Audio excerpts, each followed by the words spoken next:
Welcome back to The Way We Farm. I'm your host, Tom Corcoran, and welcome to our farm. So if you're new to the channel, we farm in Western New York, about an hour east of Buffalo, New York. We're a crop farm, and we just put a motor back in our 9670 combine. So this fall, it started blowing a little bit of antifreeze out the overflow tube. We knew we had a problem. We limped through the fall. Our 9500 engine had also had troubles this fall. Our son Troy works for us full-time on the farm. He got that motor rebuilt back in. This one, we got apart. Follow along, you'll see the whole thing. Please like and subscribe. We're honored to have you here watching. So we had to get a new block for the 9670. Our old block was bad, took it to a local machine shop. They determined it was bad. The head and the crank were okay, but we couldn't find a new block. We couldn't find a used block that was good.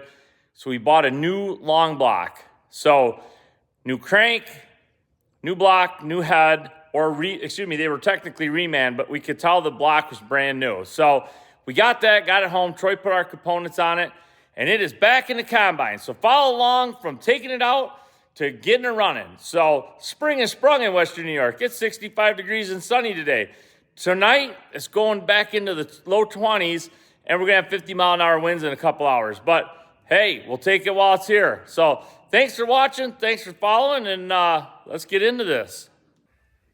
So I guess I'm sitting technically what is the front of the motor over the rotor drive, trying to get the turbo, got part of the turbo pipe off. We're gonna replace these. Combine's got about 3,100 hours, so we're gonna put new, every hose that goes to it, air to air, radiator top and bottom, we're going to change them, of course the belts. So there's definitely a decent amount of room in here, but it's a little tricky for me to climb up over this frame and get in and out. But we're going to get this frame, this door off of here, and start unbolting this side of the engine, get the battery cables off, and got the tin work off yesterday, so we're making a little bit of progress. We're going to keep plugging away on it. We'll get it eventually. That is one big radiator. So I'm not sure exactly how you get this radiator out if the engine's in here, but we're gonna get this shroud off, get the top plate off, and then see if we can't get this radiator out. I power washed on this thing with a steam cleaner for a couple hours. I cannot believe all the stuff in here. These fins on this radiator are all bent upwards, like almost like something went around the fan one time. Did a rat or something take a ride in there? I don't know. It's just kind of weird. But we're going to get it out, get it cleaned, get it pressure checked, and put it back in. So I got the top frame off and got all the bolts out. There's a cap, I would call it, that goes on the top of the radiator and the air-to-air aftercooler. And then I was able to pick up the aftercooler and kind of twist it around and get it out. Man, are they filthy. I'd washed at least 2 hours on these when we were getting the combine ready to go. And then that piece, I think all comes as one big piece, I think. I don't know. We'll have to see. So I was getting ready to jump over to the other side of the motor and take the wires off the starter, and it dawned on me, hey, I don't know exactly how many hours on this machine. I'm just going to turn the key on and check it out. So I hit the battery disconnect. Troy says, hey, I hear fuel pumping. Apparently I had taken that hose off there and it was dumping some fuel on the motor. So now we got some diesel fuel to contend with, but no big deal. We're making progress. Got some tin work off. We'll have it out here shortly. 9670 motor removal update. So we're down to the wire harness, which we think we're just going to take it off of everything, label them, get them out of the way so we don't have to unhook the ECU module. I got to get the fan off and the fan belt, but I got the belt on to hold it tight while I get the bolts off. We got the radiator hoses loose. The other side pretty much is disconnected. Got all the tin work out of the way. So we got to get the AC bracket off. So right there is a hole, whoopsie. There's a hole there that we're going to put a lifting strap on, and there's one on the other corner that a lifting strap is going to go up here. Troy bought a new strap to put over here. We're hoping we got enough ceiling height when we borrow the neighbor's telehandler, we could get this picked up high enough to get it over this this engine gear case. So by tomorrow at this time, this motor should be out, sitting safely on the ground. We'll keep you posted.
So we got the motor out of the 9670.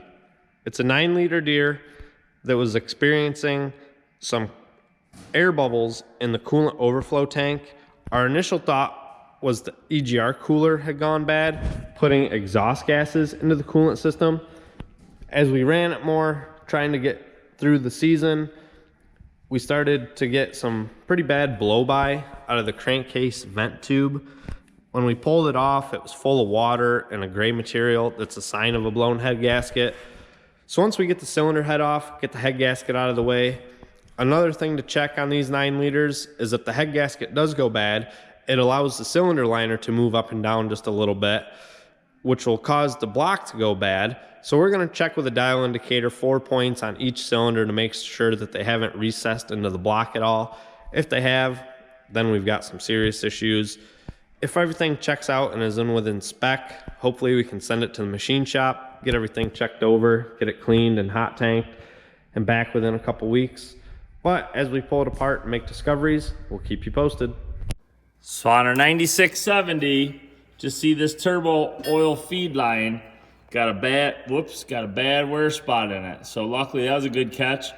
The 9500, when we went to pull that out, had one bolt holding the cooling fan on. So even when you're unlucky, sometimes you get lucky. That would have cooked that turbo and pumped oil out of the motor. And the exhaust manifold right there and probably caught it on fire. So good thing we can see that. So we haven't got the head off. That's the next step. We're ready to pull the head off. The turbo bolts were a pain in the butt. Broke one off. We still got 2 to take out. Exhaust manifold bolts come out nicely.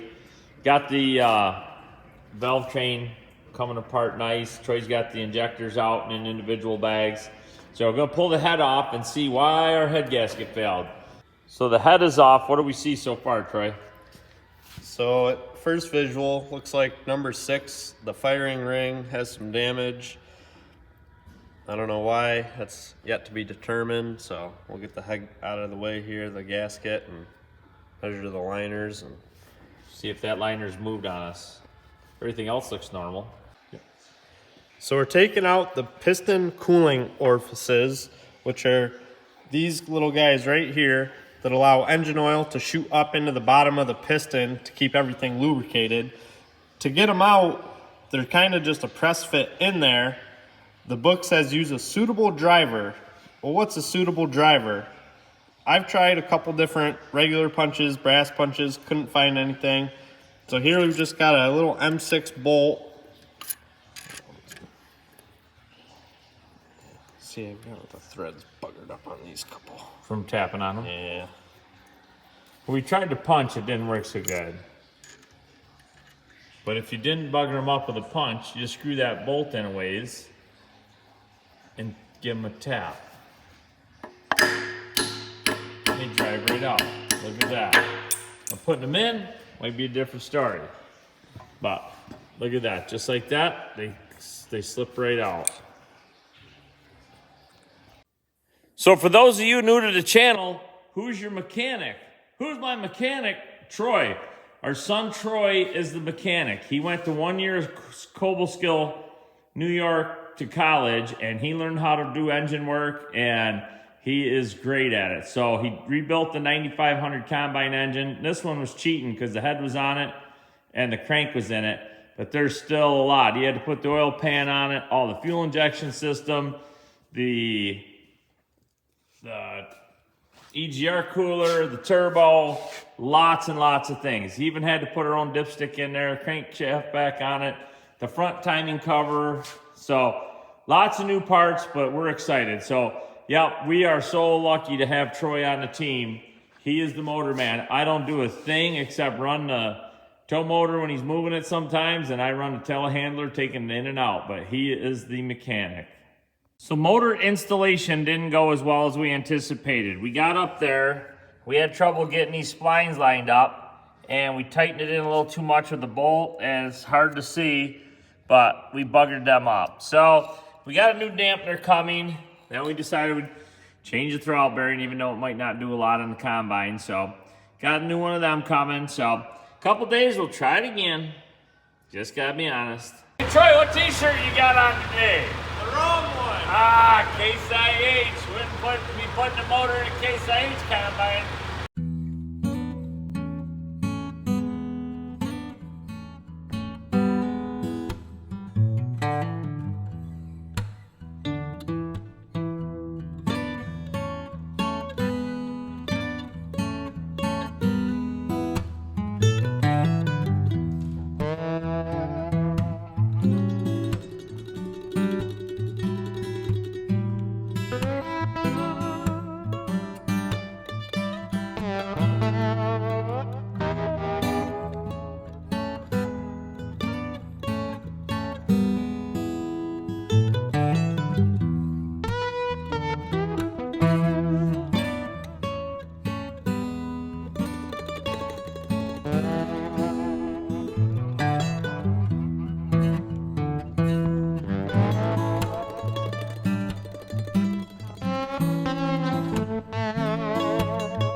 So this morning, successfully, and I would say quite easily, we put the motor back in the 9670. It went surprisingly well today, but we had an extra guy here and we did a few other little tricks. So we dropped it in. Troy started putting some tin work on. I got the compressor, alternator, fan shroud back on. So we got sidetracked today. We were gone for hours. So tomorrow we're gonna hit her hard, and hopefully by the end of the week, this old girl's running. 9670 motor is installed. We're going to give it its first start. Here we go.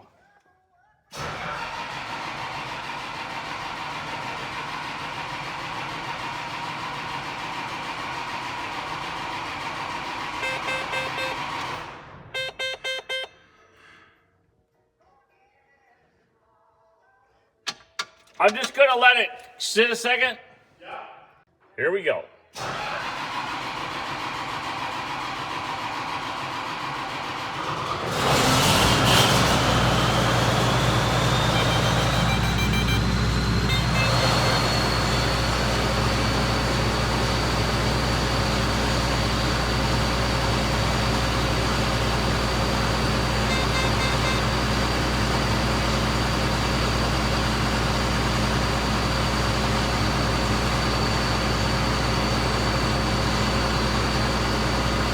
So thanks for watching that long video. We are super excited that we have a mechanic like Troy. He's a great asset to our farm. So this is how we keep old stuff running. This combine's only got 3,175 hours, but it's not uncommon for the 9 liters to have trouble. So we are looking forward to wheat harvest. We'll probably combine 500-600 acres of wheat with it. We do our own and we do some custom work. So can't wait for wheat harvest to get her out, break her in, and yeah, as always, great day to feed the world. Thanks for watching. See you next week.